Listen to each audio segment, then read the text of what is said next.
Welcome for the first time. This is my first series of Ruchi's Talk and also my first series on my speculative evolution journey. Tripeds. On Earth, there is little to no tripeds. Tripeds only exist when a quadrupedal animals get injured. But what about in this new planet? This new purely fictional and purely entertainment planet? Well, firstly, it happens way back with the evolution of the fishes in that planet. Fishes on Earth have two dorsal fins, which means they can swim. It's a bit to the right, a bit to the left, just with the dorsal fins. But this fish in the planets have only one singular dorsal fin. But there's two types of them. One is the vertical dorsal fin. This fish did not evolve and get into the lands. But the other one, the horizontal dorsal fins, get into the land. And the horizontal dorsal fin first evolved to be able to get into a semi-amphibial state by having a spread out arms as well as a longer dorsal fin, which makes them very similar to mudskippers in our planet.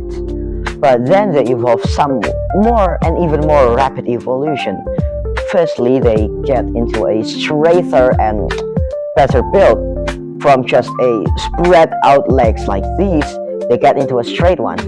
And their dorsal fin, they evolve from just being hard to maneuver and all of this into actually being useful and can walk in rear.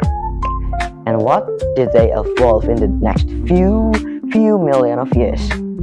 Firstly, they evolved to have a more sturdier and more terrestrial builds. They evolved lungs. They evolved the ability to walk on a long time in terrains. They evolved the ability to live on a dry climate without really needing the humidity. And one of the most important ability that they evolved is new egg shapes.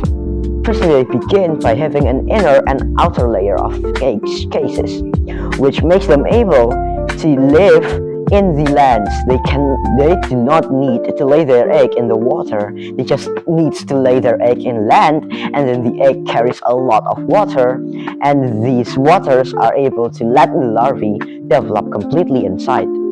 And then other development started because, well, some of the larvae evolved to be more terrestrial than any other larvae.